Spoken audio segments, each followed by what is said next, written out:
PCSO sees increased revenues from small-town lottery operations. This with STL operators agreeing to raise their monthly revenue remittance to the PCSO. This report. The Philippine Charity Sweepstakes Office have finally uncovered the root of all corruption in the agency. Newly installed PCSO General Manager Alexander Balutan says corruption emanates from the small-town lottery operations and collusion among the legitimate STL operators and illegal gambling operators. By cutting the line of corruption, the STL operators have agreed to raise their monthly revenue remittance to the PCSO. Kailangan to pa rin nila yun. Dati-dati kasi maliit yung ating PMRR ay monthly revenue nila na binibigay sa atin. Balutan says corruption in the PCSO happens when the operation and results of the legitimated STL are being marketed into STL bookies a la Hueteng. Profits from the said bookies are the ones given to the select politicians and law enforcers.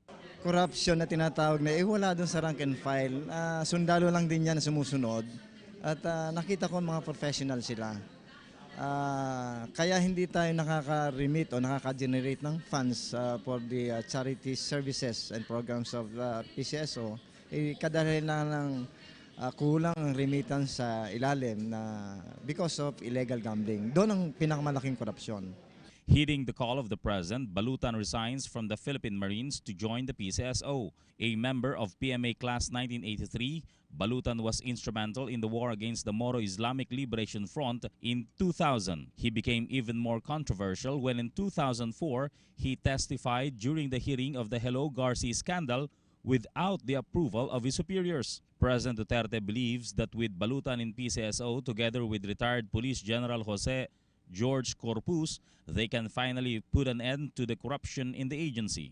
Malaking problema dahil hindi natin ma-separate yung illegal at saka legal. Yung mga legal natin should be in uniform at using the watermark paper doon sa STL. Kaso yun din ang ginagamit ng mga bookies. For the PTV News, George Bandola.